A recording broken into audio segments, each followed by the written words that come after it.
Welcome to Dallas, Texas, and here at the American Airlines Center, Hdnet Fights Reckless Abandon, presented by Rob Zombie's Halloween. Hello, everyone. I'm Kenny Rice, along with the gold medalist, Jeff Blatnick. We're expecting a very good fight card tonight, if we may modestly say so, here at Hdnet Fights, highlighted by our main event. That will be middleweights Jason Mayhem Miller taking on Tim Kennedy. These guys fought. This is a rematch, Jeff, but it's been over 4 years since they battled it out. That is a lifetime for a fighter. Oh, without question. I mean, both these fighters have progressed, evolved, and adapted. They have changed their game, so what happened 4.5 years ago really won't come into play tonight. During this time, Mayhem Miller has certainly fought a higher caliber of competition, while Tim Kennedy has been serving our country and doing that well, but that will be the question. No question about his conditioning, but what about his fighting ability against a higher caliber opponent? Yeah, he hasn't had as many matches as Miller, so Miller has more experience, some good guys that he's fought in that interim when Kennedy was in the military serving even in Iraq. But Kennedy, on the other hand, is nicknamed a mat rat, and the reason why? He went all over California training, and he went with Chuck Liddell, the UFC, ex-UFC light heavyweight champion, as one of those training partners. So he has upped his game, though he doesn't have as much fight experience recently. Well, these guys have had a lot of fun. They certainly enjoy each other's company. That's a little bit unusual. We expect a dandy, though, when they step into the cage tonight. Jason Miller taking on Tim Kennedy. Now, with more on that, our man on the scene is always here at Hdnet Fights. Let's go over to Ron Kruk. Ron. Thanks, Kenny. One of the unique aspects of mixed martial arts is a lot of the time the guys fighting don't dislike each other. Our main event tonight with Jason Miller and Tim Kennedy is a perfect example of that. These guys are good friends and have actually helped each other's mixed martial arts career. To prove my point, we go back to yesterday at the weigh-ins when I attempted to do a serious interview with the two about tonight's rematch. The last time that Tim Kennedy and Jason Miller fought, it was 2003, and it was an all-out knockdown brawl sponsored by some type of banana, I'm not sure, but we are expecting the same thing this time around. Tim Kennedy, you got the win that night. What do you remember about that fight? Jason being really hard to hold down, having really long legs, arms, and a really good chin, and hitting me a lot. Jason, since that bout, you've gone 12-2, a very impressive record. Now, although this was almost 5 years ago, is there anything that you took from that fight with Tim that you might be able to use in the rematch? Absolutely not. Nothing. Just because of the time? Yeah, it's like ancient history at this point. And all that it has done is make me madder and madder. Like this interview. I can see that. All right, guys. Tim, what do you think? How is this fight going to play out? Give us your thoughts and a prediction. I think he's going to hit me a whole bunch, and I'm going to hit him a whole bunch. There'll probably be a little bit of blood. I'm going to try to pull the secret koala move. You haven't seen that yet. You invert yourself on top of your opponent, and you just sit there until you both fall down. Nice. That's the only thing I really foresee happening. Prediction? Jason Miller by triangle. Jay, do you agree with that? No, I was thinking more of like a rear naked choke or guillotine, but I appreciate that Tim can have a sense of humor about this whole situation because I can't. I'm glad you both are taking this very seriously. Actually, these two will be fighting tomorrow. They're two of the top middleweights in the sport. All right, thanks, Ron. From listening to those interviews yesterday, no pressure being felt by either fighter. We are assured that that will change, though, as they get ready for the main event coming up later. First off, Jeff, let's take a look at the rules. Oh, they're going to be the universal rules. And what you have to look for here, there's been one slight change. That is drop elbows will be legal, using basically the forearm right before the elbow point. No point elbow strikes of any kind, no grabbing the fence, and no kicking or kneeing a downed opponent's head. Hdnet Fights Reckless Abandon as we get ready now for our first fight of the evening. As they make their way to the cage, this is Lee King. You heard from Houston. He comes off a knockout victory over Sam Ortiz back in August. He has been in against some very tough fighters. 2 of his losses to Carlo Frater. He has also lost to the champ, Sean Shirk. King coming into this, he has won 3 of his last 4. He is known mostly for his knockout ability. Yeah, he's a big-time striker. He likes to stand up, came from a kickboxing background. Fights out of the Metro Fight Club in Houston, Texas.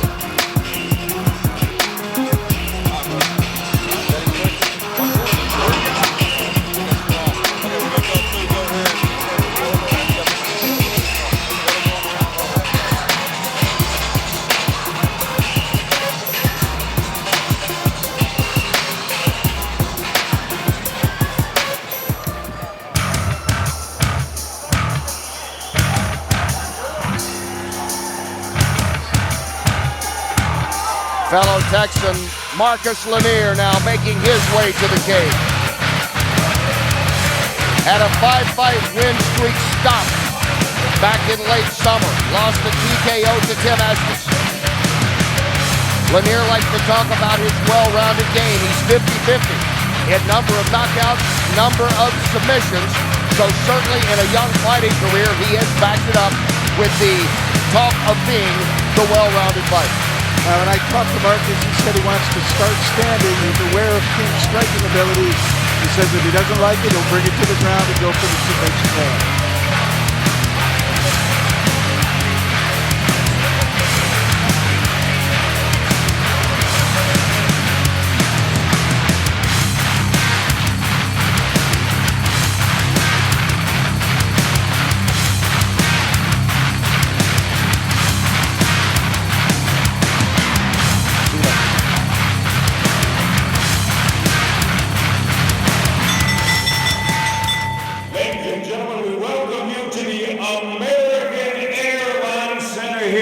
Dallas, Texas, as Hdnet Fights presents Reckless Abandon.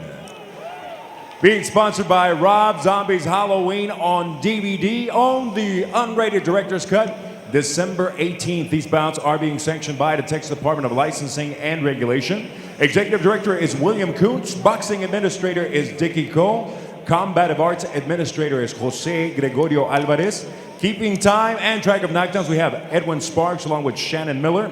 And our physicians at ringside, we have Doctors Brad Romans along with Dr. William Gardner. Ladies and gentlemen, it's our first bout of the evening. 5 3-minute rounds in the lightweight division. The judges are Robert Basinger, Mike Mitchell, and Steve Armstrong. The referee, Don Turnage. Introducing first, fighting out of the blue corner. He steps into the ring wearing the black trunks trimmed in gold and weighing in at 155 1/4 pounds.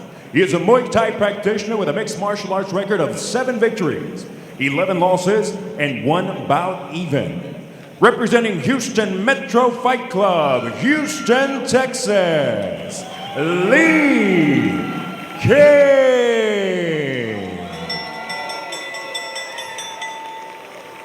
Cross the ring in the right corner. His opponent steps in wearing orange trunks trimmed in black and white. And he tipped the scales at an official 154 1/2 pounds. He is a jiu-jitsu fighter with a mixed martial arts record consisting of 6 victories and 2 losses.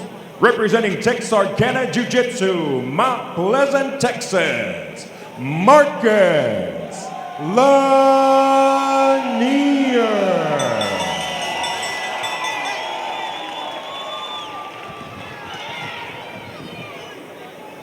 You guys are giving instructions backstage. Do you have any questions about those? Touch gloves. I expect a clean fight. Back up. So you look at Lee King.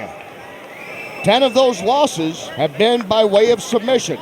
Will Marcus Lanier try to play on that as we get ready for the start of what is scheduled for 5 3-minute rounds? 15 minutes total if it goes the distance, but will there be any strategy difference with only a 3-minute round? I don't think so. If anything, the pace will be a little bit quicker. It does hurt the grappler, though, because you don't have as much time to work on the ground. And obviously, by what you said, submissions is King's Achilles heel.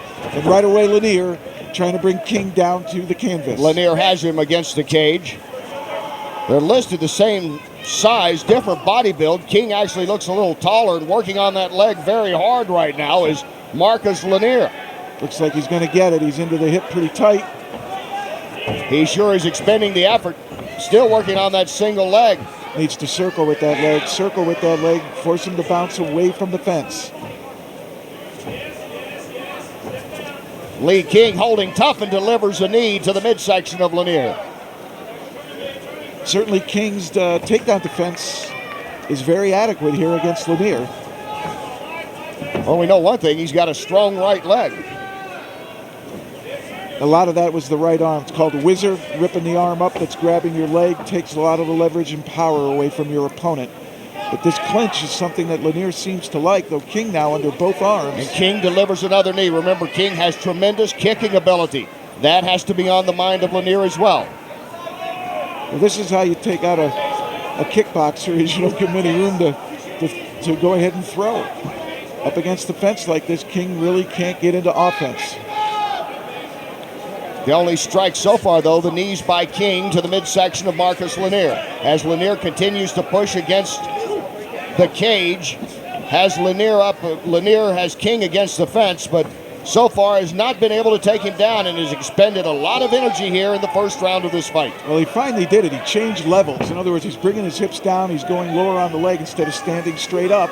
But again, he's just trying to pick up there. He finally circling, gets a little space. Well, he's got a hold of the leg, but again, so far, obviously King is still on his feet. You have to wonder, what about the strategy of Lanier, Jeff? If this doesn't turn around pretty soon, how long should he try to keep taking a man down? Well, with the 3-minute round, it's not too bad, but the refs had enough of it and break clean. Well, Lanier is going to try a high kick there. Well, that's what he was trying. It looked a lot better, at least the feint of that, than the missing right. Tries to shoot in again, and again it's King on defense, and King with the right. King with a solid right to Lanier. And this is how Lanier lost his last fight. I saw him go September 28th in Oklahoma. He suffered a TKO, and he is susceptible to strikes, but now he's got King where he wants him. He got him down to the ground, but King not giving up yet.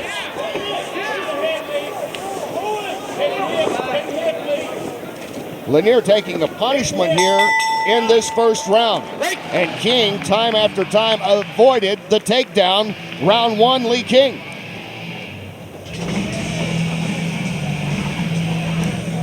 Let's take a look at the right there of Lee King late in the first round. Yeah, that was nice. He came in, nice straight right hand, set it up with the left. There's the shot. That isn't going to work.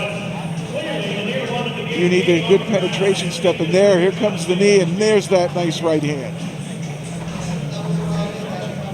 I agree with you. I think he got, even though Lanier got a takedown late, he wasn't able to do anything with it. I would give that to King as well. Well, Lanier kept tugging and tugging on the leg of King as you look at the Marcus Lanier corner, but King was able to avoid every takedown attempt. I mean, at the very end, it was kind of a toss-up to really how much Lanier took him down, how much King was kind of going that direction, trying to get a ground and pound maybe. Yeah, what good wrestlers do is they're not going to just lift, they're going to move and change and circle, and that way you get your opponent bouncing. It makes it much easier to finish. As you see the total strikes in there, actually Lanier getting in a few more strikes than King. King was effective with his strikes, so as we start round two. Lanier with the kick. Now comes through. It was decent enough, but he now eats a knee once again. And King in tight on a bear hug, but can't get the leverage to turn the corner. And we're right back into that clinch again.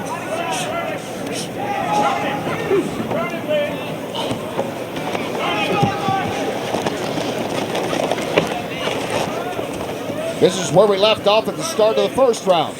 As you see, Marcus Lanier in the orange. Once again, King back up against the fence. Once again, he's working hard on that leg. And once again, he is not going to be able to take him down. Instead, getting the back is Lee King. He's too far over the top. I see Lanier coming out back door here. I don't know what his right hand's doing. I can't see it. It's on the far side. Here comes an armbar attempt. Look at King trying to extend that left arm. He lost it. But I don't know why. There it is. He came out back door. Okay, and now Lanier trying to get him out, and King takes him down. King, the quicker fighter here. And King showed some great power coming off his back to gain that sweep. Gotta keep his head down, Marcus. I was surprised that Lanier had landed more strikes, to be honest, as King now goes to work and gets in a couple of decent punches. This is a dangerous position for Lanier. King's got some powerful strikes. He postures up. He can cause problems. Lanier trying to guillotine, tries to work on the right side. Can't get his hands locked. Well, Lanier's been trying to get this on the ground forever, but not this way. Thought he might try a neck crank there, but let it go. Tried a nice sweep attempt there. Here comes the new McCarty, changes off to a triangle. Let's see if he can get that. That's not going to work for him either. But while he's doing that, he forces King to react, and he's not getting hit by those right hands. But he is going to get side-mounted here. Out of position. So straight lift, no circling ability. Now backdoor. Now he's got him. Lanier with the lift. King is in a bad situation, and he's slammed down, and Marcus Lanier has his first significant takedown here in the second round. And he comes up in side mount. See if he postures up and tries to rain blows. You would think this is King's weakness, being a big-time stand-up. He misses with that left. King does not like his position. You can see, and now he gives up his back. And this is a worse position. Final 10 seconds, though, of the round. King will continue to fight on for and that's good. Time for the arm bar to end this fight. There it is. He taps at the bell. He was not saved by the bell. It was bang, bang. Marcus Lanier had Lee King tapping just as the hammer was coming toward the bell. Came out over the top, tried to take his back. King didn't like being side-mounted and struck, so he turned away. Let's take a look at finally what happened with the ground game for Lanier. He stands right up and slams King. Got the double leg, but the head's in the middle, but he does a great job of winging the leg over the head, comes right out in the side mount, starts wailing at King with punches, and for some reason, King didn't try to fight from his back and stay in guard, gave up his back, and it led to that armbar. And this is what wraps it up. Just seconds to go, under 10 seconds to go when Lanier starts this move for the armbar. And right there, just before the bell, you see the ref saying, no, just before the bell sounded, it's over. Lanier wins with an armbar. Mr. Lanier is saying what I tell you to me, and I'm saying, well, you look good out there, buddy. Ladies and gentlemen, this bout comes to an end with an official time of 2 minutes, 59 seconds of the second round. Your winner, by way of arm bar submission tap out, Marcus Lanier. I'm sorry, I couldn't hear you. I'm sorry, I couldn't hear you.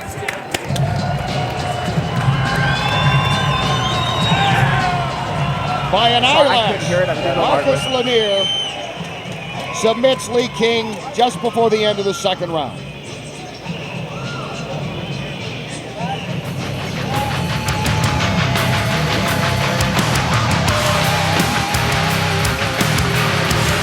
And here comes Jay White. Troy, New York, now makes his home in Las Vegas, Nevada.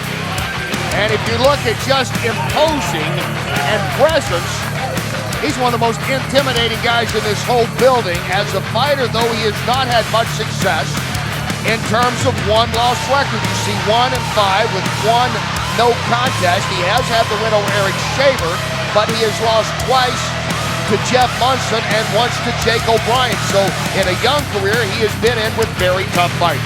And I talked to Randy Couture, which is where Jay White trains. He told me that White has been mismanaged. He got put into fights that he shouldn't have been put in.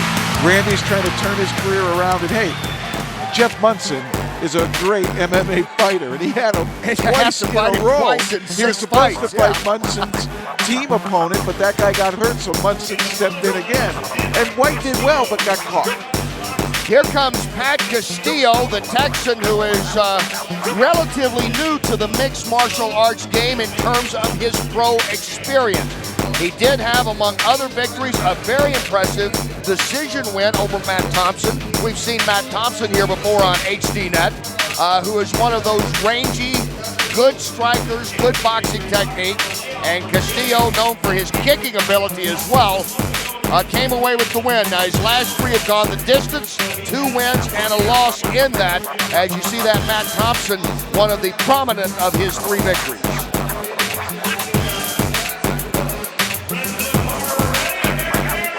And let's take a look now at the tail of the tape. Just a slight reach advantage perhaps for Jay White, who does outweigh Patrick Castillo by about 15 pounds. Hard to believe he's 1-5-1. White is just from down the road from where I live. Let's go to Lupe Contreras, our ring announcer. Ladies and gentlemen, so our next bout of the evening, Hdnet fights, Reckless Abandon, being brought to you by Rob Zombie's Halloween on DVD. Own the unrated director's cut in stores December 18th. This bout, 3 5-minute rounds in the heavyweight division. The judges scoring the bout are Robert Basinger, Mike Mitchell, and Steve Armstrong. The referee is Kerry Hatley. Introducing first. He steps into the ring wearing black, trimmed in white, and weighing in at an official 256 1/4 pounds. He is a Muay Thai and Brazilian Jiu-Jitsu practitioner with a mixed martial arts record consisting of 1 victory, 5 losses, and 1 bout even. Representing Extreme Couture, Las Vegas, Nevada, Jay White. His opponent across the ring. He steps in wearing black, trimmed in gold, and weighed in at an official 241 pounds. He is a boxer and freestyle fighter with a professional record consisting of 3 victories and 1 lone defeat. Fighting out of Fighters Forge Combat Sports, Coppers Cove, Texas, Patrick Castillo.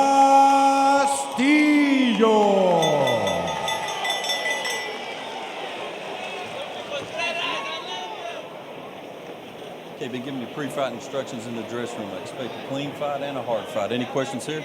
Any questions here? Touch them up. Let's get after it, man. And there you look at Jay White.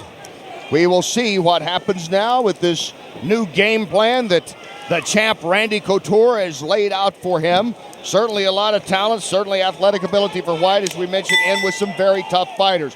And Patrick Castillo, he's off to a good start. This guy's only been a pro since back in June. Now, the one question about Jay White is his ability to take a punch, and that is going to help him. Well, he slams Castillo to the ground. And he should be in his element here. And this is something Couture said he needed to work on, was his wrestling ability to take people down. He is a jiu-jitsu practitioner, trained under Renzo Gracie, drove down to New York. Trying to get that guillotine in there. And look at the left arm as he gets the guillotine under the neck of Castillo. Gets away, though, this Patrick Castillo. So now he'll try to work quickly on the arm. Watch him extend that Kimura. Oh, he's going to get it. Jay White going to end this thing early. Armbar. Look at Castillo hanging in there, and he taps it's over. Jay White, dominant performance to win this fight. Some acrobatics by the big guys.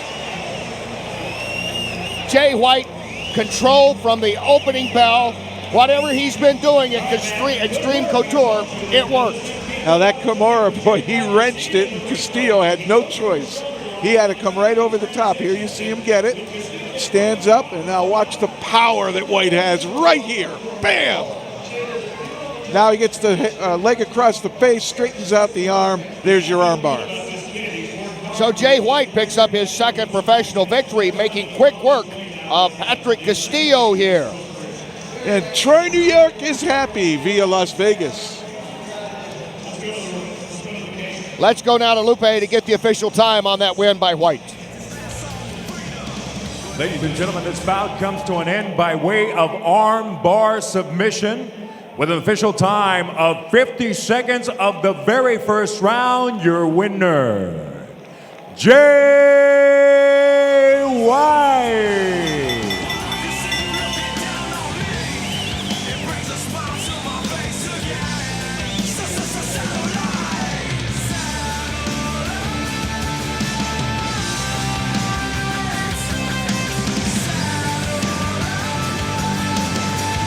Jay White giving Patrick Castillo absolutely no I mean, no breathing room all the way.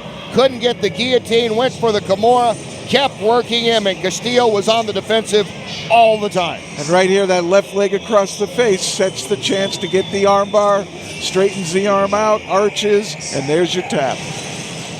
So Jay White now with Extreme Couture, posing there with the champ, who is in the house tonight here at the American Airlines Center.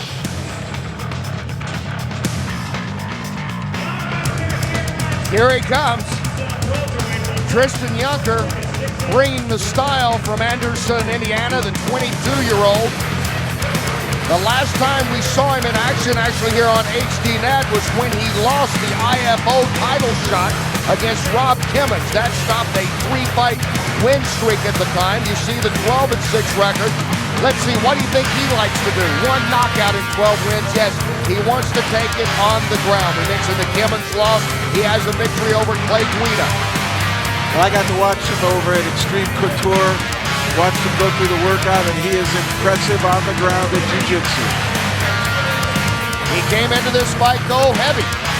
Weighed in at 174.25 compared to Spratt's 170.5 yesterday at the weigh-in. And there you see Yunker now making his way into the Hdnet fight reckless abandon cage. Hey, Tristan got a haircut overnight. That might have taken a pound off. He should have reweighed. Could have shaved at the weigh-in. That's an old wrestling tactic. Here comes Pete Spratt. We last saw him here at Hdnet Fights back in October in this arena. He got revenge over Anthony Waldberger with the first-round knockout. And this is a man that's got a wealth of experience. Carlos Newton, Robbie Lawler, George St. Pierre, Chris Lytle, Josh Koscheck. He has fought them all. 7 of his 16 wins by knockout, 7 by submission, 2 by decision, pretty much right down the middle for Pete Spratt. Originally from Dallas, trained with, among others, Hdnet Fights president Guy Metzger, now lives in San Antonio. As we take a look at the tail of the tape, and here's what jumps up. Look at the 6-inch height advantage of Tristan Yunker. Will he be able to take advantage of that against Pete Spratt here tonight? That and the fact that he is obviously the younger fighter, but again, almost 4 pounds heavier as well coming in. Let's go to Michael Buffer with the introduction. The action continues, all brought to you tonight by Rob Zombie's motion picture Halloween, the unrated director's cut, available everywhere Tuesday, December 18th. The 3 judges at ringside are the same as before. They are Steve Armstrong, Robert Basinger, and Mike Mitchell. Inside the ring, the man in charge of the action at the bell, referee Curry Hatley. And now 3 5-minute rounds, MMA welterweight division.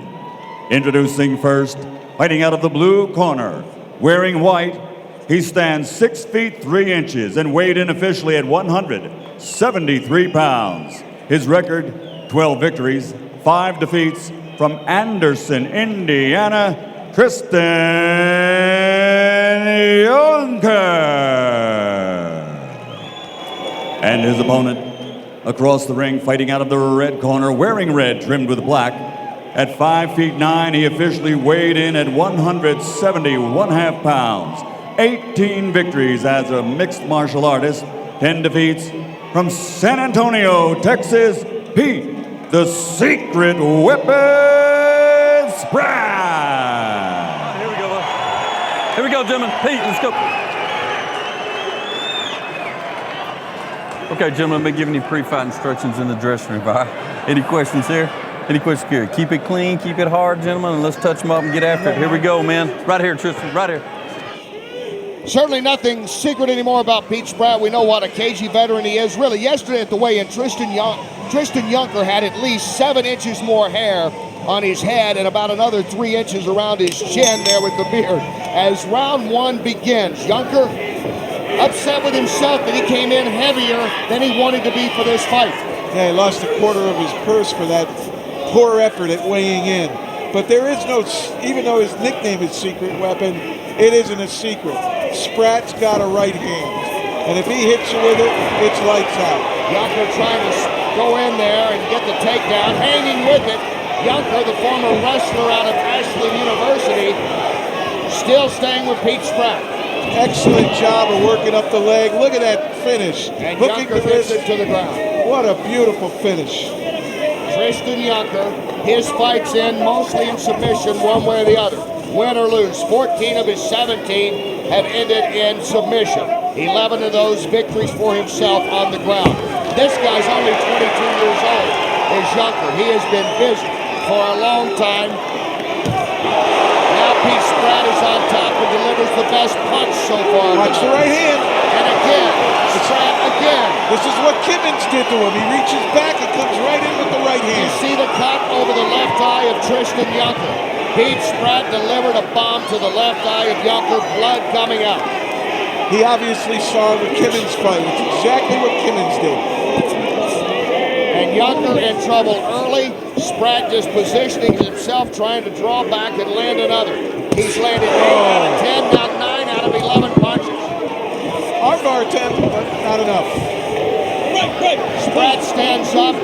Hadley moves in, calls timeout. He can't Yunker see. cannot see out of his left eye. This fight stopped. It's over. That's it. Pete Spratt with a TKO. First round.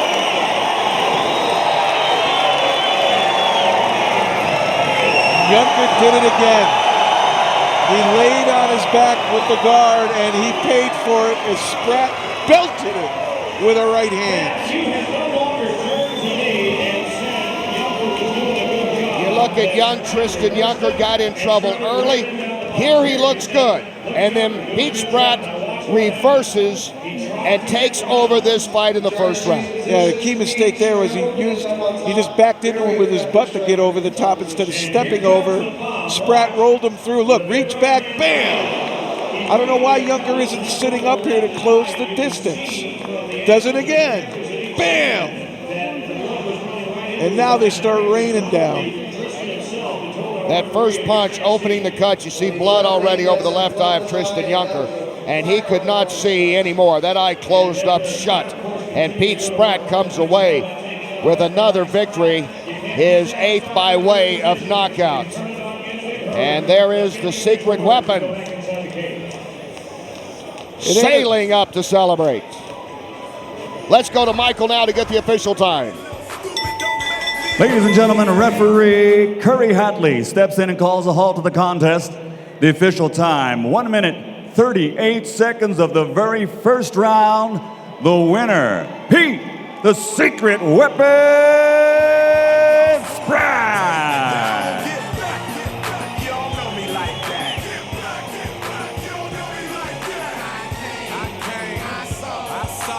As we take a look at the CompuStrike stats and look at the numbers for Pete Spratt, 9 for 11, and I mean all 9 of those hurt, especially that very first one. Yeah, like I said, it's not a secret. People know Spratt, they know he's got the right hand, but he sets it up well. Spratt getting the victory, standing by with Ron.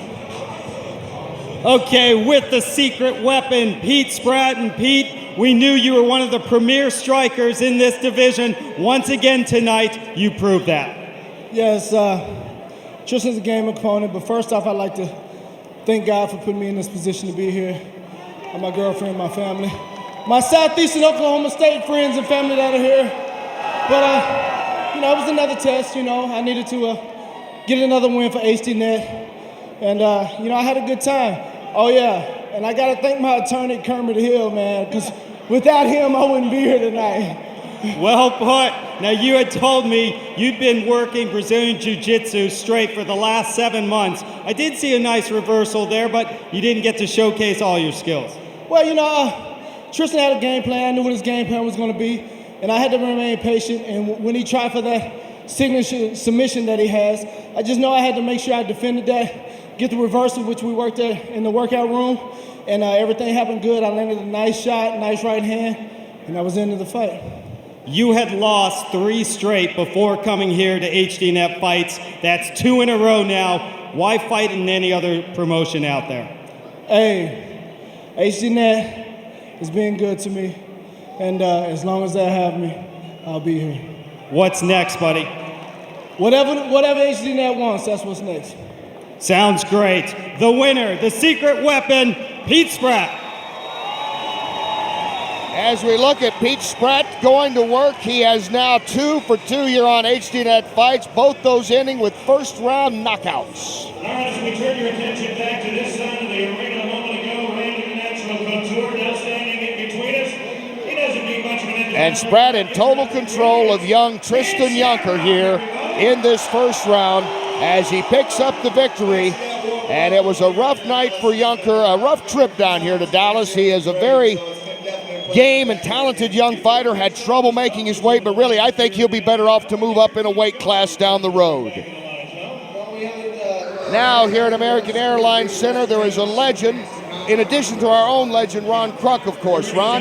That's right, with the natural Randy Couture. And Randy, we've seen more of you outside of the cage than inside the cage of late, supporting all of your Extreme Couture fighters. Your gym really has exploded, hasn't it? Yeah, we've got a great crew of guys there, from Forrest Griffin down to Gray Maynard, Tyson Griffin. We got Trigg here tonight, Jay White, our new heavyweight, that we're getting back on track, and just a great crew of guys. Mike Pyle, I mean, the list goes on and on and on. We're expanding. We're open in Florida, Vancouver, Washington. We'll be open in Kansas City and Toronto here the first of 08. So we're real excited about the expansion and everything going on in Extreme Couture. What an incredible 2007 it's been for you. You beat Tim Sylvia, you captured the UFC heavyweight title again, you beat Gonzaga, and then you resigned from the organization. If you had to look back, what was the highlight and what was the low point of the year? Well, I think obviously the highlight would be the Tim Sylvia fight, and 19,000 screaming Midwesterners, and having a 5-round fight like that with Tim, who's a very, very formidable opponent.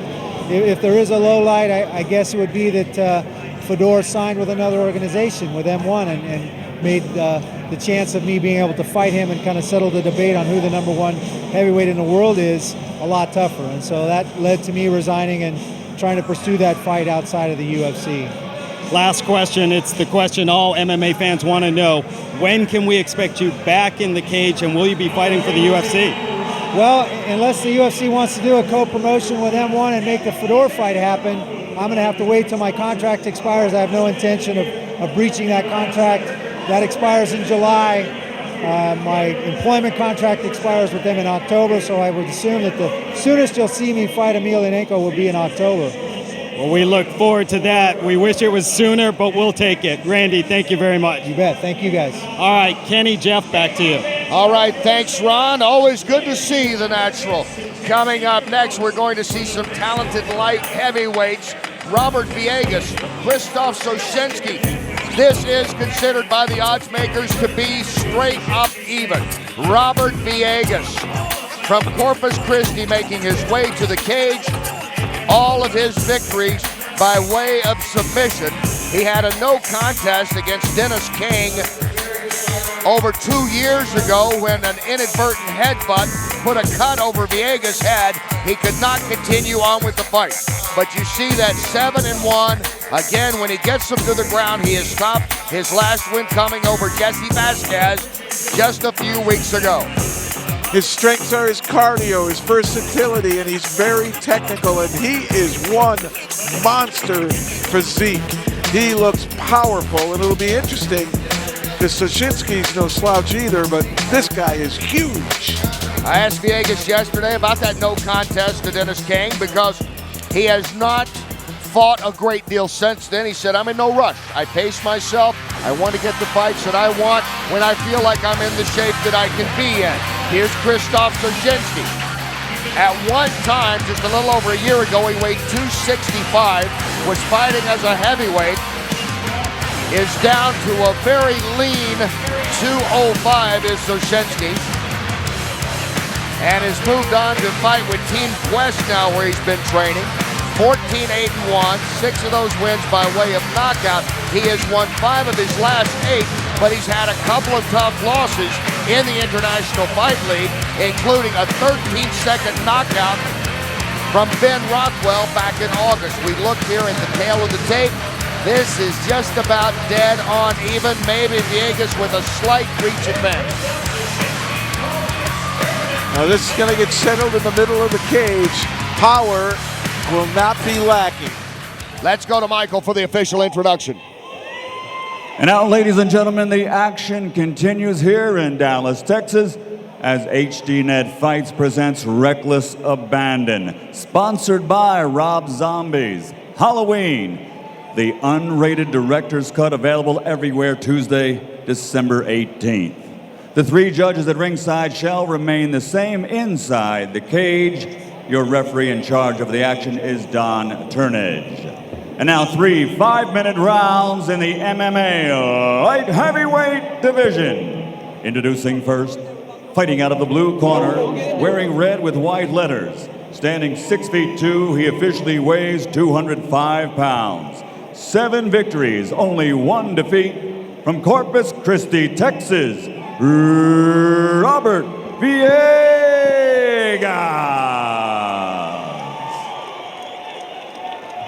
And across the cage, in the red corner, wearing black with white, 6'2", 204 pounds officially, 12 victories, 8 defeats, 1 even, from Temecula, California, Krzysztof Soszynski.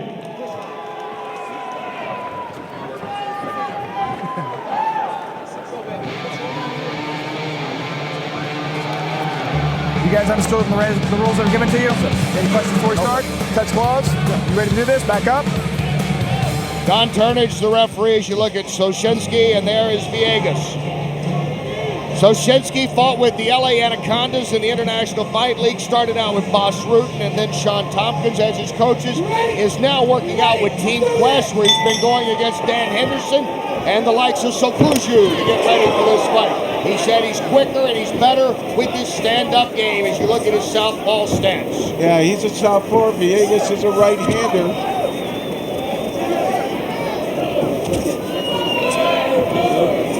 Villegas shows nothing in his face. Look at that, just a deadpan face.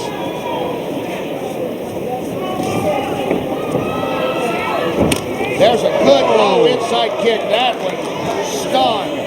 Robert Villegas getting in a good strike. He scored on 3 so far. Soszynski has had trouble starting. He's had some rough first rounds. Talking to one of his coaches that says he takes a beating and keeps on coming, but I don't know if that's the appropriate strategy. It does tell you, though, he can last. He can endure pain.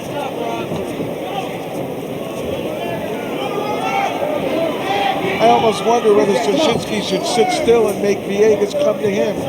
He keeps chasing and he's getting kicked for it.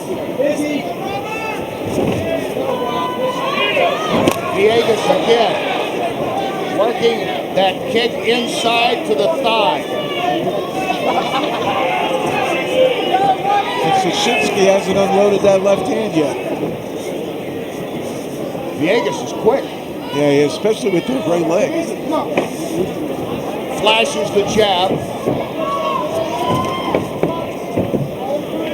Soszynski so far landing 1 of his 8 strikes attempts. Not doing any damage to Villegas, who has been scoring with his kicks. I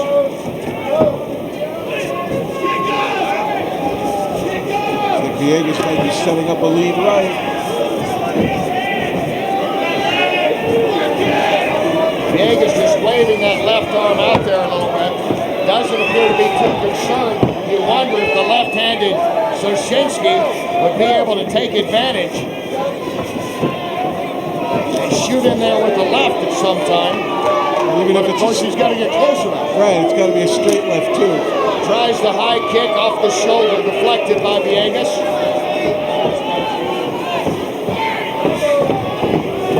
And now again, Villegas, low kick, inadvertent low kick, moving in quickly, the referee, Don Turnage. Yeah, Soszynski, he's okay, he's got to walk that off. Villegas had come dangerously close a couple of times because that's where he's been going, to that right inside thigh. Now Soszynski had the option of 5 minutes. Yeah, I mean, that and he gets right back at it. The ref, said let's go, and Soszynski listened to him. Did the ref put him back into play, or did Soszynski say, let's get it on? I can't tell. No, the referee went to him. Yeah, Soszynski said, let's go. I'm ready. Delivers a kick of his own to the mid side, and Villegas taunts him. Yeah, I felt it a little bit. Bring it again. That left hand of Soszynski just doesn't seem to carry much power. Soszynski not known for his big punching ability, even though he's obviously a big, strong man. And he hasn't once even looked for trying to get a takedown. He's content to keep it up. He said he's going to stand up as much as possible, particularly fighting against the very good Sakuchu to get ready for this fight. And again, inside right thigh, Villegas scores. Villegas, a black belt in judo, a brown belt in Brazilian jiu-jitsu, and the IFC Cage Combat North American Cruiserweight Front champion. kick by Soszynski. Villegas can get that in about any time. He does a good job in defense, catching the left leg of Soszynski.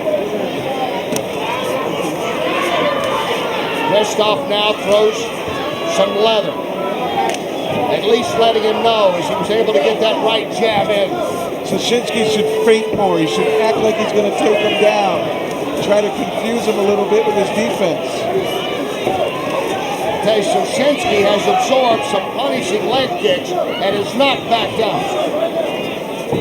He has been the aggressor. He's been the one moving forward more. You see him tries to roll with a little Muay Thai there, and Villegas able to get away. But there's where he feinted, and he got Villegas to react and bring his head down. He needs to do more of that. I think Villegas might be a little puzzled right now. Soszynski's showing more of the jab. Even the fact that he's showing it is something right now, as round one is coming to a conclusion. And Soszynski trying to score a couple of punches at the end of round one. Soszynski throwing 53 strikes, landing with 9 of those. Not a great percentage, but at least he was active. And it was effective. He wasn't getting kicked at the end of the round. And to tell you the truth, it looks like Villegas is getting tired. Split out, which is why he's catching you with that stuff. Hey, put your right hand back, all he's doing is hooks. Hey, you heard Dan Henderson in the corner of Soszynski. Kick to the midsection. Villegas simply patted the abs. As we take a look now at the CompuStrike stats, and there it is for Soszynski throwing more, Villegas landing more, primarily landing those leg kicks to the upper thigh. And this is stand up all the way in that round one. 10 of Villegas' 14 landed strikes were leg kicks. Yep. And they slowed as the round went on. If I were Soszynski, I'd push the pace right now and test Villegas. Round two underway. Villegas in the red against Soszynski. Let's check in with Ron. And Henderson, your man, Krzysztof Soszynski, is holding his own. What'd you tell him in that between rounds? That he just needs to be a little bit more aggressive and tee off. Control those hips. Posture up, all the way up. Hips in, pressure. Okay, thanks, Sam. Kenny, back to you. All right, Ron. Dan Henderson's got to do some coaching now. And he has done a good job with Soszynski.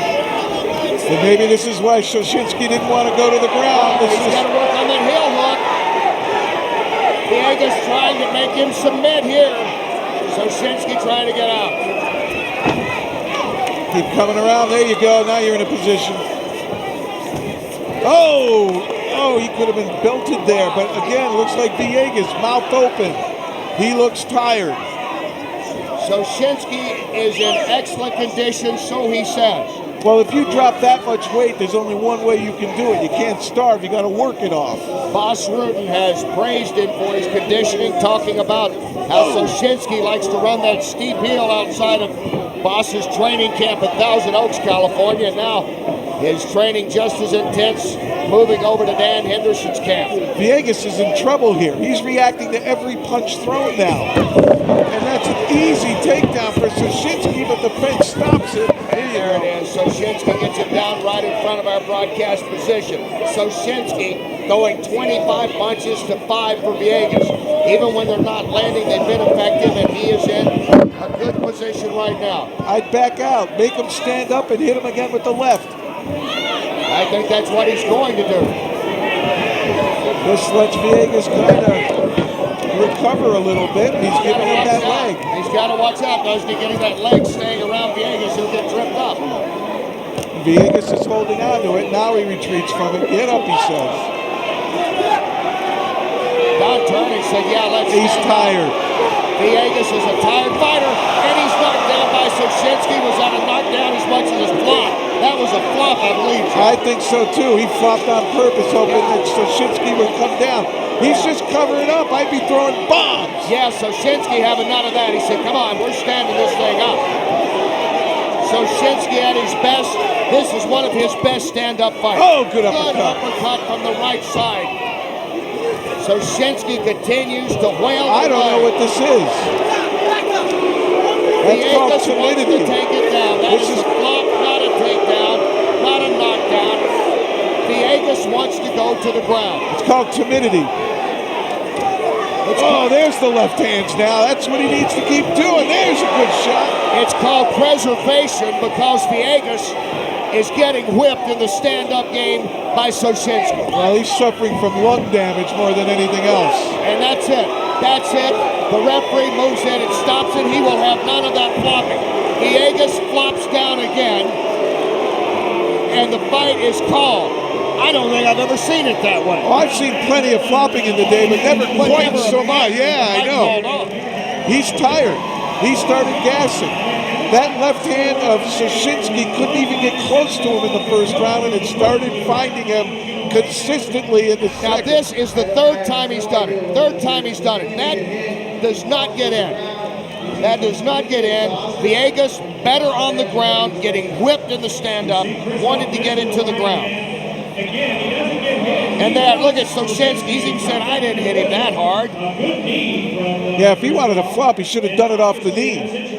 But here, he's barely reaching out and touching him, and then he goes down. Look at that.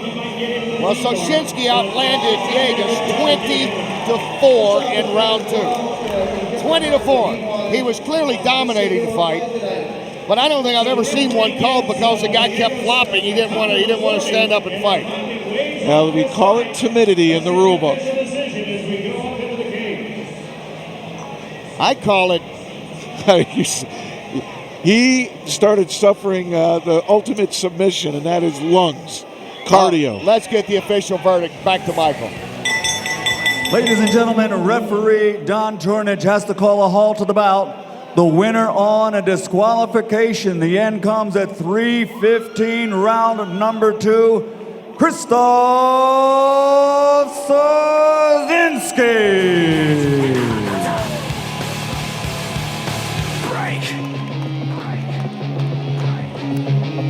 So Soszynski throwing 50 more punches or kicks in this fight. And Villegas loses by way of disqualification. The referee had warned him. For the third time, he just flopped. He tried to get it on the ground. I don't understand any of that strategy. I just saw him get tired at the end of that first round. We said that. He was breathing through an open mouth. And then that left hand of Soszynski started hitting him. He didn't want any more of it. He started taking the dives. As you look at Soszynski and his coach Dan Henderson and Team Quest, and Soszynski coming away with a huge win, even though a strange finish on that DQ of Robert Villegas. We get ready now for the main event coming up. Tim Kennedy, Jason Mayhem Miller. You know, somewhere out there, it's almost like Ozzie and Harriet popped into Rob Zombie's movie. When you listen to these guys, we're going to have fun, we like each other, but we're going out there and try to beat each other up or submit them. They do have tremendous respect. Here comes Tim Kennedy, San Luis Obispo, now in Fort Bragg, North Carolina. He, the Army Ranger, he with the tour of duty in Iraq that resulted in a Bronze Star, an 8-1 record. 4 of those wins by knockouts. You have to go back to February 2003, though, to when he beat Jason Miller. And since that time, his competition has not compared to the competition Miller has faced. No, it hasn't. Not in terms of quantity and not in terms of quality. So you have to give Miller the edge in terms of experience over the last few years. But Kennedy's been training. He's great on the ground, earned his black belt in jiu-jitsu, and certainly when you see him, he looks more powerful than Mayhem Miller. And here he is in that San Luis Obispo area. He's fighting with some young guys named Jake Shield and Chuck Liddell during his career. Here's the guy he defeated 4 years ago. You think he wasn't influenced by pro wrestling? Here comes the show that is Jason Miller. Either that or Jack Black has lost a bunch of weight. I don't know. I'm kind of liking the reflective gold shorts. I wish you hadn't said that. Miller is 12-2 since the loss to Kennedy. He just kicked the Pinata's butt. 12-2, and now 2-0 against Pinatas on his way to the cage.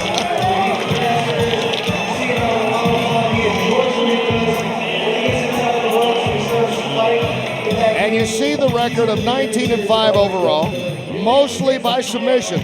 Big margin by submission, 12. He does have 2 KOs. He has defeated Lawler and Kang and Vital among his wins. Trigg, St. Pierre, and Kennedy among his losses. Jason Miller has fun with life, that is for certain, as we've seen. He likes to put on a show. He is definitely Generation X. He loves the wrestling, he loves the MMA, he loves the show, and he does have a height and reach advantage over Kennedy. Will that matter tonight in this kind of fight? Hey, the way I look at it is characters welcome here on Hdnet. We want these kinds of personalities, and yeah, Mayhem is who he is because of the skills he possesses. Well, now here's what works for Jason as compared to some others that we've seen, is this guy wins fights. We've seen showmen get up, but the thing that makes Miller so appealing to the crowd is he has faced some tough competition, and he has defeated them, including defeating Robbie Lawler to win the Icon title.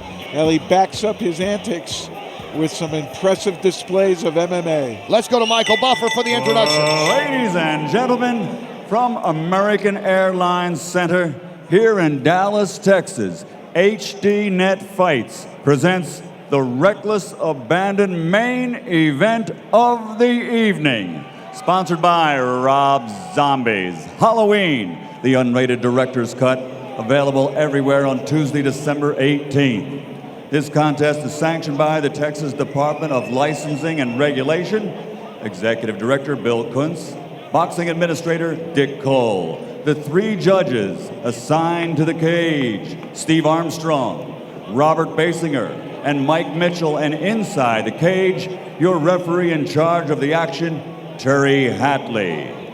And now, 3 5-minute rounds MMA middleweight division. Dallas, Texas, are you ready?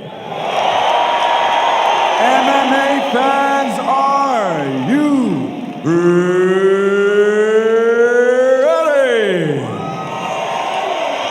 For the thousands in attendance and the millions watching around the world on Hdnet, ladies and gentlemen, let's get ready to rumble!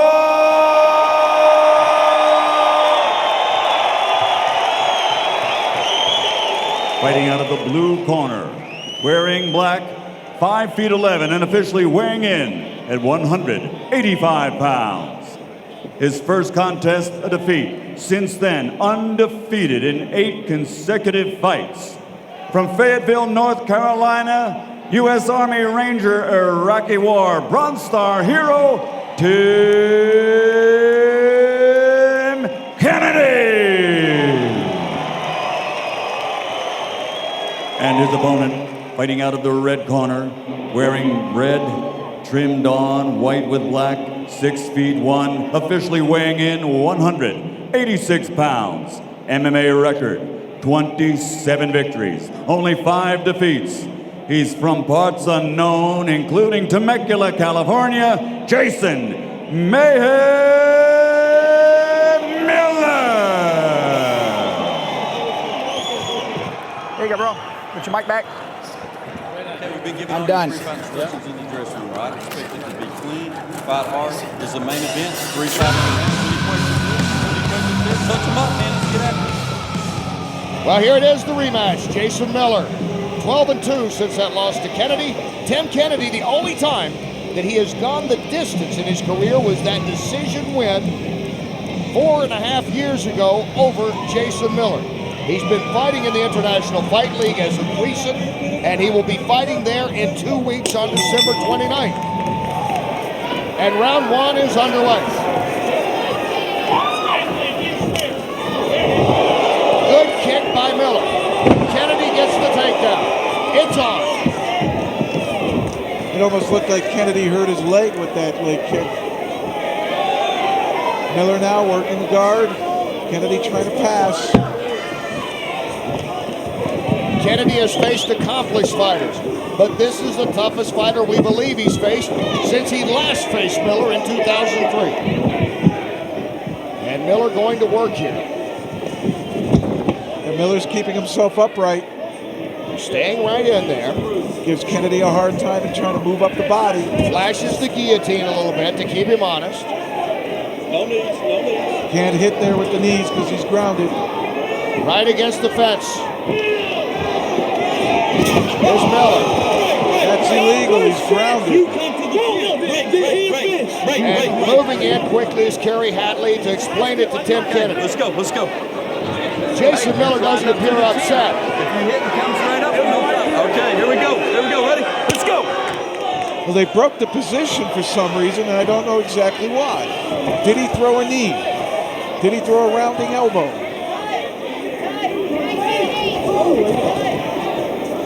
Well, either way, they're back and fighting. The last time they met, it was a little closer to no holds barred. Knees on the ground were allowed. That was a fight in Utah, Ruse. That was 4 years ago. But getting a warning here in the first round is Tim Kennedy.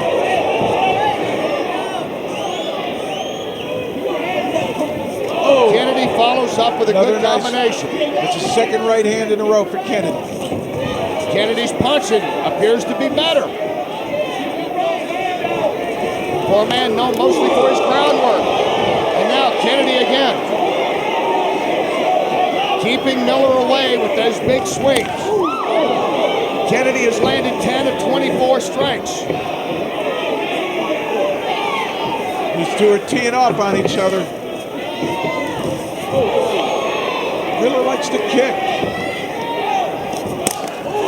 Miller again, that smacking kick. Trying to counter out of that is Tim Kennedy. Now Miller moving in and out, and he's scoring effectively doing it. Superman attempt. Short by Kennedy. Right against the fence they go. And to the mat. Now we might see a suplex here. Miller comes up. Kennedy trying for the high knee. See if he'll throw him here. Miller looks very comfortable right now. He's right in front of us on the fence. Kennedy trying for the trip. Miller with good takedown defense here in the clinch. Miller gets a knee in. And now he's thrown down by Kennedy. Up, right back up is Miller. As they continue to tango along the fence here.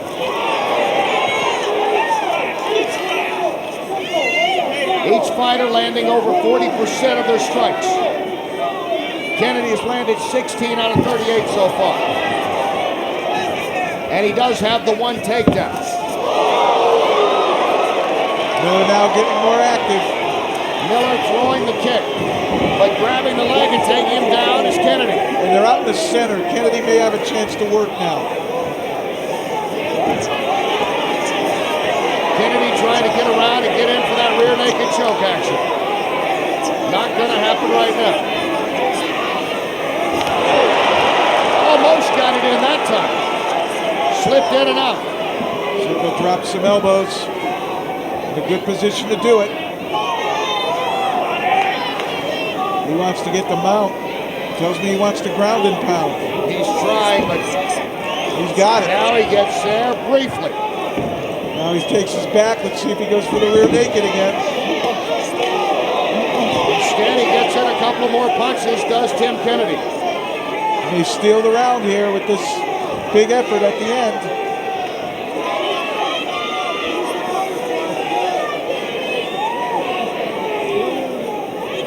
Kennedy with a pair of takedowns and a submission attempt in addition to strikes. He has been the aggressive fighter. Now he's going for the rear naked choke.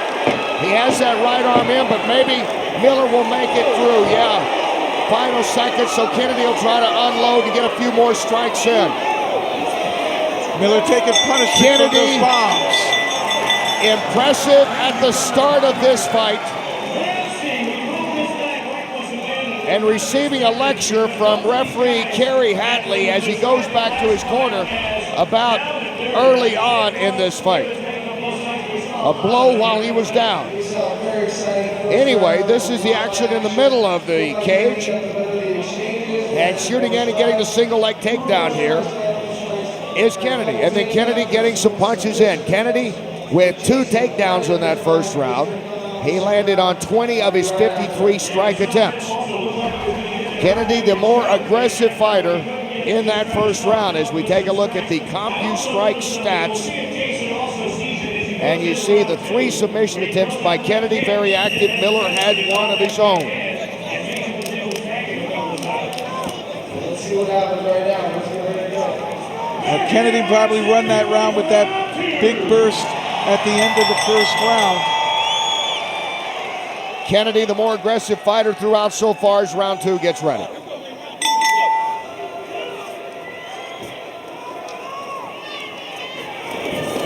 Kennedy trying for combinations, missing with the kick. A little bit of redness on the right eye of Jason Miller.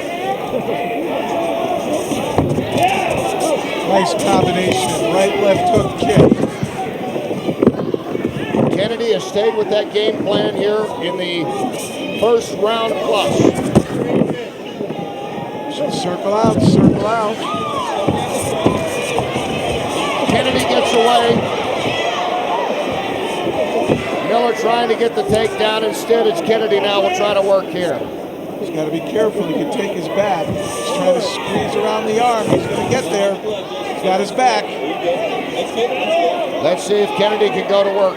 He's holding the wrists. Tried for the rear naked choke earlier, could not get it. Will try to get it in again, not this time, but instead he's able to get in a couple of good punches. Got a big hook in to the side of the face of Jason Miller. He's in a tough position to go for the rear naked because he can't arch and extend the body of Miller. Now he's got a shot. Kennedy once again trying to get it in. You see Miller, though, still active, trying to push away. This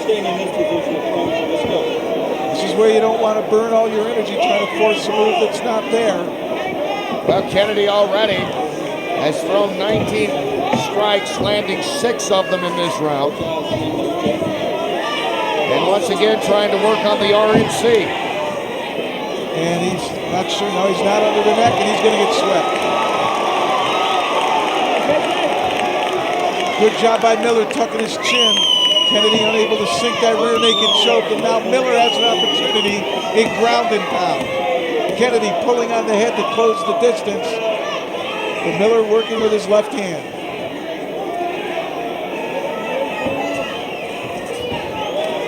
Miller throwing some punches, nothing effective so far.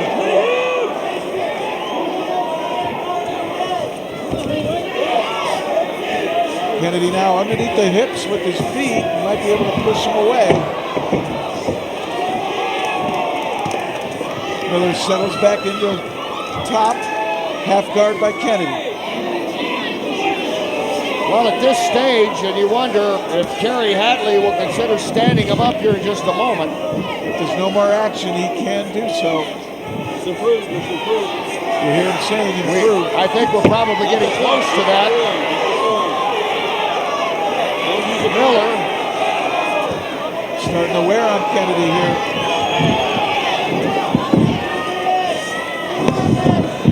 Right against the fence now, but can Miller get in position for strikes? That's what he's trying to do. Dropped a good elbow. Kennedy standing up out of it is Kennedy, and now Kennedy gets the single leg trying to. Miller fights it off. Kimura attempt by Miller. Kennedy locks his hands back. Now Miller's got him, or Kennedy rather has that right leg of Miller. Somebody's bleeding pretty good. It's all over the left foot of Miller. So it must be Kennedy.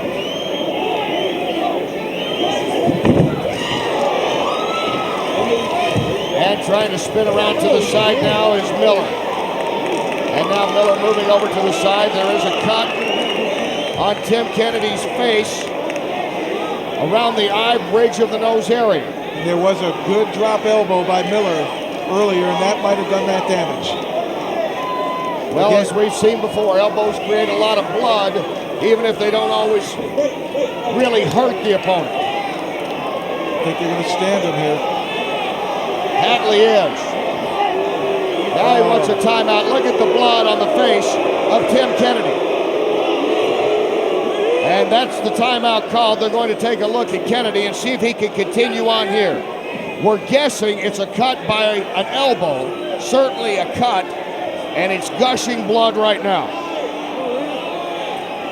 Right down the bridge of the nose. That is a big cut. There's a lot of blood that comes out of that. But there, it's not in a bad position. It's not in a bad position. He can't continue. It's not affecting his vision. Well, it's not going to hurt him. That's for sure. But the other cuts we saw, if it opens up and the blood comes out again, we'll see. Anyway, it's Miller and Kennedy as they resume. It affects the vision. That's when they usually stop. Miller kind of smiles a little bit as Kennedy comes out and tries to get in an uppercut. Kennedy now perhaps sensing urgency with that cut that he better try to get this thing over if he can, because it's opened up again and blood is pouring out. You wonder how much longer he can go before they'll call it. You certainly don't want to change your game plan just because you got that one cut. Continue to do what you've been doing.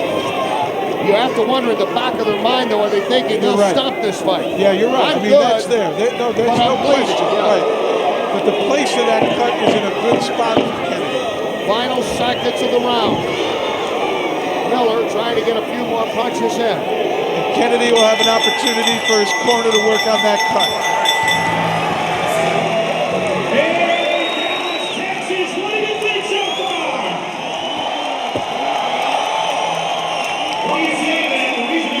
Look at Jason Miller. There's Tim Kennedy. Let's see if there's an elbow here. Miller does a real nice job of just dropping a bomb. Right there. That might have done it.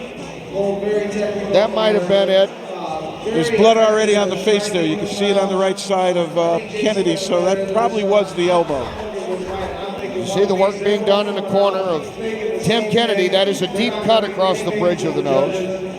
14 of Miller's 18 landed strikes were from the ground position in the second round, as Jason Miller coming on strong to dominate that round. I think both these guys have both looking very eager to finish right now. We're going to see a great thing. Final round, counting American Airlines. Well, I've got it 1-1. Kennedy won the first. Miller won the second. Here we go with the deciding third round as we look at the CompuStrike stats. Again, we mentioned the big second round for Miller. Those the cumulative totals. Miller picking up the pace in that second round.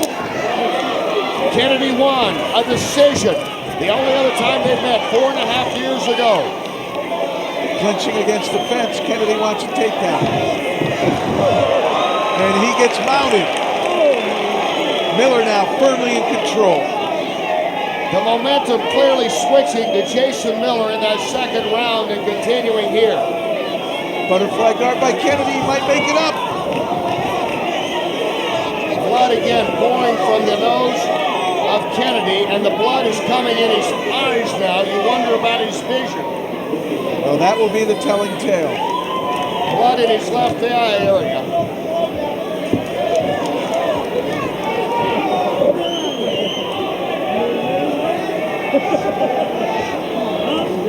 I'm sure Miller's going to aim some of his strikes directly at the bridge of the nose. Kennedy getting his heels under. He'll try to kick Miller back, push him away. I wonder if he can, if Kennedy can get back on his feet, if he'll try to use some more of the stand-up game. He was effective with that in the first round.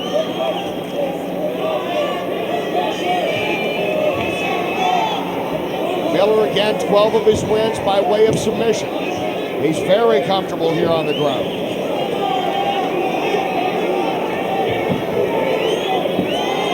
Miller trying to pull the left leg out, get to guard, or get to mount. Kennedy able to keep that one knee in there. But it does look like the other. Oh, he's going for a. Oh, look at Miller playing the heel hook. And there's Miller saying, "What, me worried?" That was the Alfred E. Newman move.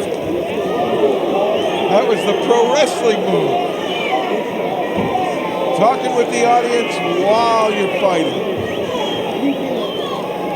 But that also tells you how confident and in control Miller is at this point.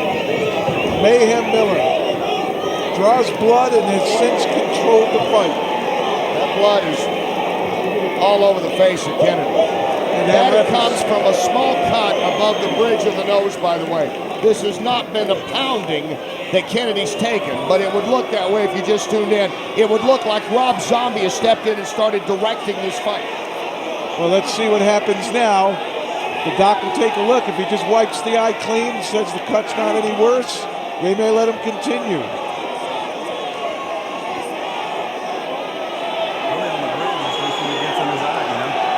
Well, you see Kerry Hatley and the physicians looking on.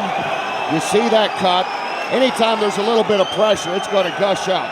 It's not hurting Kennedy, other than when he's on his back, the blood is getting around his eye. They're going to let him go. They're going to let this fight go. This guy is a decorated Army Ranger. You know Tim Kennedy wants to continue on. Yeah, the question is now, what does he have to do here to get the momentum of this fight back? Get a takedown, get on top. When he's down, the blood will run in the eye. When he's on top, it'll run off the face. Well, he threw a lot of strikes early. Not many since then. Well, Miller got the takedown in that clinch position. He shouldn't be afraid to strike, but he doesn't want to give up another takedown. Kennedy on defense, backed up against the fence. And Miller trying to force the action, get it back to the ground. And Kennedy gets what he desperately needed. He's on top. Miller now on defense. Let's see what Kennedy can do. You think at this stage Kennedy needs a submission. And he rushed it. That's not going to do it. Yeah, he rushed that mount. I don't think he needed to try to go to mount. You almost wonder about his punching ability. Umaplata couldn't get it. Good job by Miller countering. Jason Miller regaining control of this fight. And if it stays here, Miller will win. Full guard by Kennedy, but he needs a sweep. He needs to get back on top. I think he just rushed that mount a little bit. Miller waited for him to take the mount and then bridged him through. Well, Miller landing 62% of his strikes. He has the takedown. Kennedy, first round very impressive. It was his tempo. He dictated that first round. Miller turned it around in the second with strikes that cut over the bridge of Kennedy's nose. It's not hurting, but perhaps has limited some of his vision. And he has just not been able to get in the groove here in this third round. Jason Miller in control. It appears that Miller is going to get his revenge.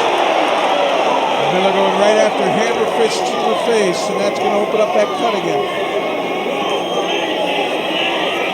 But he won the takedown war, and I think that has been the difference so far. Miller on top has been effective.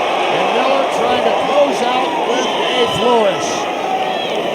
Couple of big knees to the side. Another one for effect, just in case the judges haven't made up their mind. Great job by Jason Miller. He won that standing battle to be able to seconds. For the second time, Kennedy and Miller have gone the distance.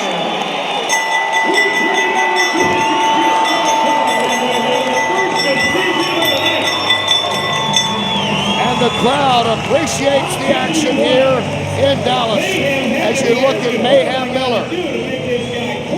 Great respect he has for his friend Tim Kennedy, not just for what he's done in the cage, but for his Army service. Kennedy, though, his toughest fight since he last beat Miller over 4.5 years ago. And he fought hard tonight. Do I hear a rematch for the rubber shot there? I think so. Miller a 25-9 edge in strikes landed. 23 from the ground. It was all Miller in that third round, and he turned the fight around in the second. 100% correct. And Miller showed a lot there, especially in his ground game. He could defend against submissions, he could ground and pound, but most of all, I think this is the biggest difference, he controlled the takedowns. Let's look at the final CompuStrike stats. And the big one that jumps out there as well is the Tim Kennedy, the submission attempts, the takedowns. But look at 100 thrown strikes by Miller. He landed on 55 of them. Well, I know Miller had at least 2 takedowns. He ended up on top twice. So I'm not sure why CompuServe only had 1, but he was up on top twice with takedowns. Miller looking confident. The judges have made their decision. 3 judges here cage side in Dallas. Remember, they met in February 2003. Tim Kennedy won a decision. Michael Buffer has the verdict of the judges. We go to the scorecards for our main event of the evening. Robert Basinger, Mike Mitchell, and Steve Armstrong all scored about the same, 29-28. To the winner by unanimous decision, Jason Mayhem.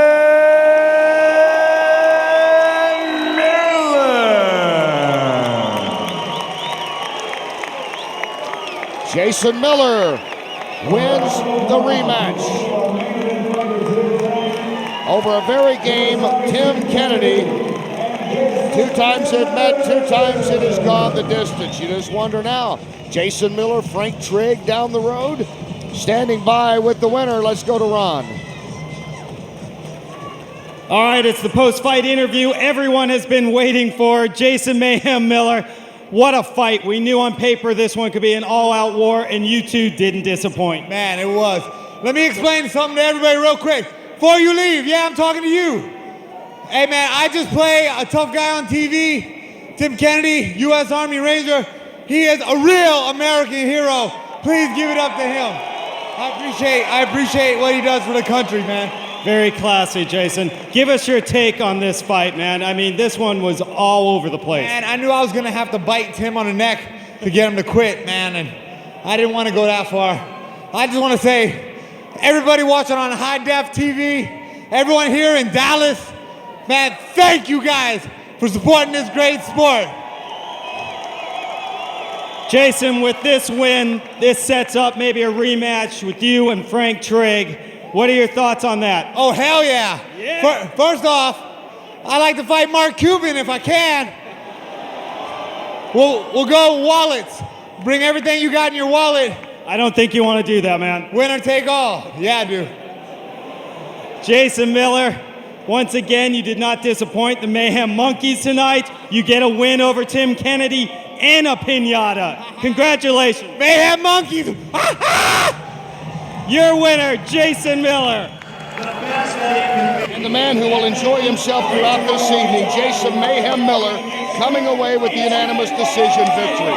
You've been watching Hdnet Fights Reckless Abandon, presented by Rob Zombie's Halloween. The executive producer of Hdnet Sports and producer of tonight's show, Daryl Ewalt.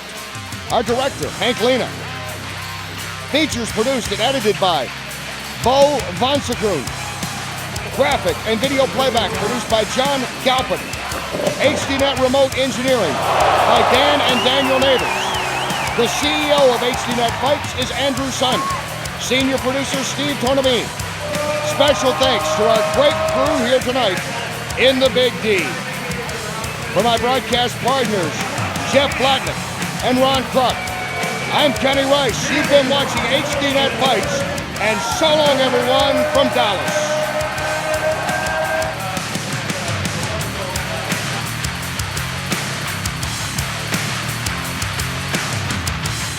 You've been watching an exclusive high-definition presentation of Hdnet Fights.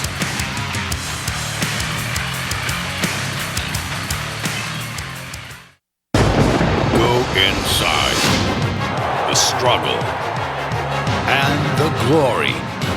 As host Kenny Rice and Boxwood break down America's fastest growing sport. Inside MMA. Friday night at 9:30 Eastern on Hdnet.